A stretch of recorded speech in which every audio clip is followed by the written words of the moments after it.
Good evening. राजराजेश institute में आप सभी बच्चों का स्वागत है। मैं अमित कुमार सिंह आज अपने संस्थान की तरफ से इतिहास का कुछ महत्वपूर्ण सवाल लेकर के आया हूं, जो बिहार एसएससी, बिहार दरोगा, यूपीएससी, टीआरई 4 और रेलवे के लिए काफी फायदेमंद साबित होगा। आइए सवालों पर चर्चा करते हैं। कुतुबुद्दीन, जी हाँ कुतुबुद्दीन, जिसका शासनकाल 1206 से लेकर के 1210 ईस्वी तक रहा, इसे दिल्ली सल्तनत का संस्थापक माना जाता है। कुतुबुद्दीन की 5वीं मंजिल का निर्माण, जी नहीं, कुतुब मीनार की 5वीं मंजिल का निर्माण, कुतुब मीनार की 5वीं मंजिल का निर्माण किसने करवाया था? तो फिरोज शाह तुगलक के द्वारा करवाया गया था, जिसका शासनकाल 1351 से लेकर के 1388 ईस्वी तक रहा। जी हाँ, कुतुब मीनार की 5वीं मंजिल का निर्माण फिरोज शाह तुगलक के द्वारा करवाया गया। अर्थात कुतुब मीनार की नींव किसके द्वारा रखी गई? नींव रखी गई कुतुबुद्दीन ऐबक के द्वारा। इसे पूरा किसने करवाया था? तो इल्तुतमिश के द्वारा। इल्तुतमिश के द्वारा पूरा करवाया गया। और फिरोज शाह तुगलक के समय में 5वें तल्ले पर वज्र गिर जाने के कारण उसका 5वां तल्ला ध्वस्त हो गया था, जिसे फिरोज शाह तुगलक ने पुनर्निर्माण करवाया। अतः आधुनिक कुतुब मीनार का निर्माता फिरोज शाह तुगलक को माना जाता है, जिसने ससगनी सिक्का चलाया और फतुहाते फिरोज शाही नामक आत्मकथा की रचना की। गयासुद्दीन तुगलक भारत में पहले नहर और पहले नगर का निर्माता। बोला जाए तो 56 कोट के दुर्ग के नाम से जाना जाता है। तुगलकाबाद किले का निर्माण गयासुद्दीन तुगलक के द्वारा किया गया। तुगलक वंश का संस्थापक गयासुद्दीन तुगलक को माना जाता है। इल्तुतमिश, जिसने दिल्ली सल्तनत का वास्तविक रूप से स्थापना किया। इल्तुतमिश, जिसे दिल्ली सल्तनत का वास्तविक संस्थापक माना जाता है, जिसने चांदी का टंका और तांबे का जीतल नामक सिक्का चलवाया था। इल्तुतमिश, जिसने दले चालीसा का गठन किया और एकता प्रथा की शुरुआत की। भारत में मदरसे और मकबरे का निर्माता इल्तुतमिश को माना जाता है। अलाउद्दीन खिलजी, इसके बारे में क्या कहूं मैं। खिलजी वंश का वास्तविक संस्थापक, जिसका शासनकाल 1296 से लेकर के 1316 ईस्वी तक रहा, जिसने जमात खां मस्जिद, सीरी का किला, अलाई दरवाजा, हौज खास जैसी स्थापत्य कला का निर्माण करवाया था। ताना भगत आंदोलन, जी हां, ताना भगत आंदोलन अगर बात की जाए तो 1918 में प्रारंभ हुआ था। ताना भगत आंदोलन का विद्रोह निम्नलिखित में से किन आदिवासियों से संबंधित था? तो उरांव जनजातियों के द्वारा ताना भगत आंदोलन में महत्वपूर्ण भूमिका निभाई गई थी। संथाल विद्रोह अगर कहा जाए तो 1859-60 में 1859-60 में संथाल विद्रोह हुआ था। सिद्धू, कान्हू, चांद, भैरव 4 भाइयों के द्वारा मुंडा विद्रोह 1899 में बिरसा मुंडा के नेतृत्व में मुंडा विद्रोह हुआ था। गोंड भारत की दूसरी सबसे बड़ी जनजाति है। भारत की सबसे बड़ी जनजाति भील जनजाति है, उसके बाद गोंड है, उसके बाद संथाल है। अगले सवाल पे चर्चा करेंगे। पेशवा, जी हां, पेशवा वंश की स्थापना किसके द्वारा की गई थी? तो बालाजी विश्वनाथ के द्वारा। ये प्रथम पेशवा थे, प्रथम पेशवा थे। और अंतिम पेशवा बाजीराव द्वितीय, बाजीराव द्वितीय अंतिम पेशवा थे।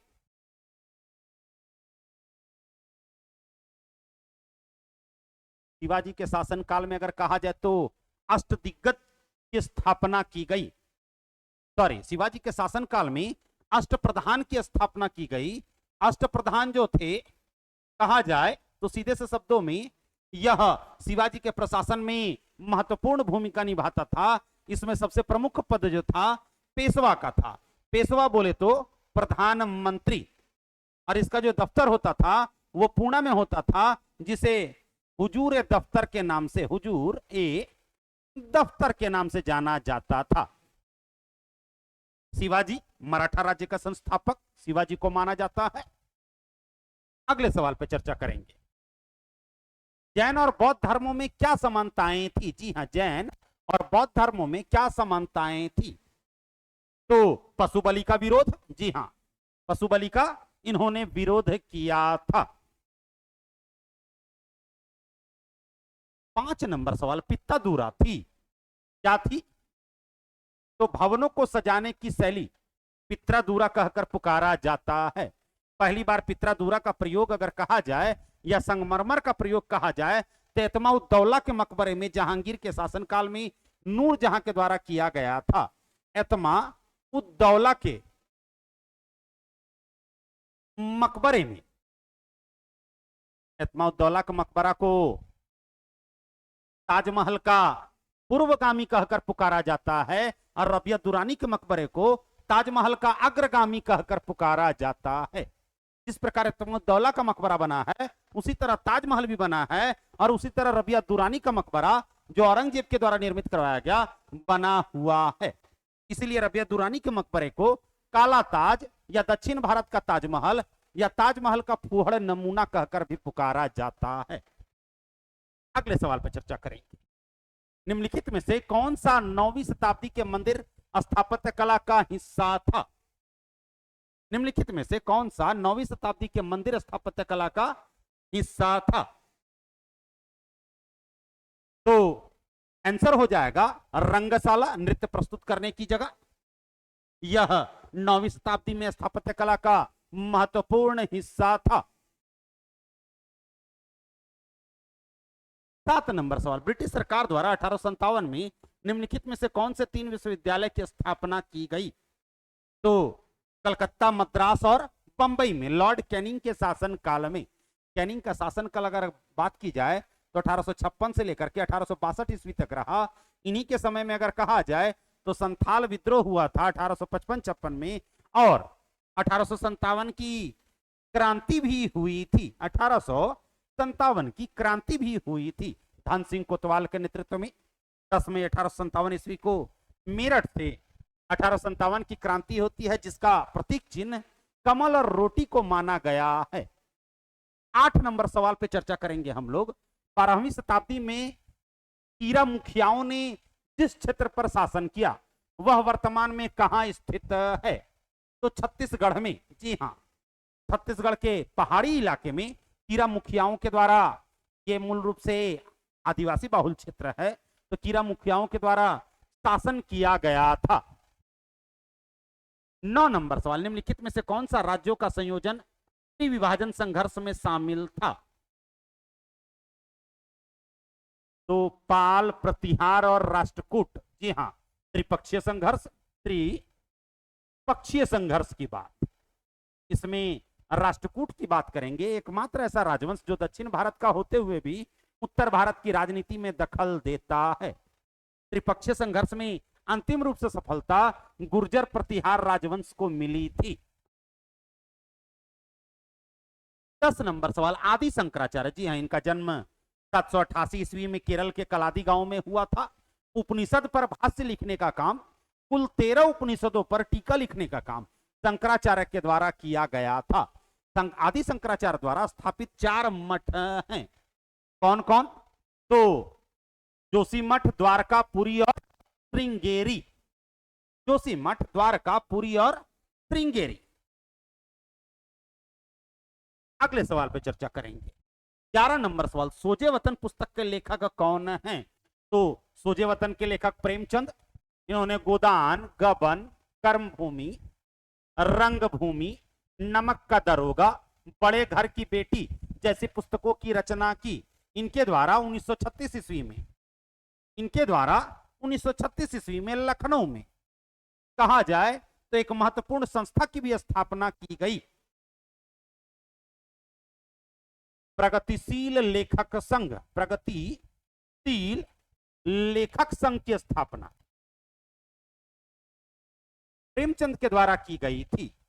सुमित्रानंदन पंत, इन्होंने चिदंबरा नामक पुस्तक की रचना की। महादेवी वर्मा, इन्होंने यामा नामक पुस्तक की रचना की। सूर्यकांत त्रिपाठी निराला यह महत्वपूर्ण लेखक थे। 12 नंबर सवाल, हल्दी घाटी का युद्ध किस वर्ष हुआ था? तो 1576 ईस्वी में अकबर और महाराणा प्रताप के बीच में।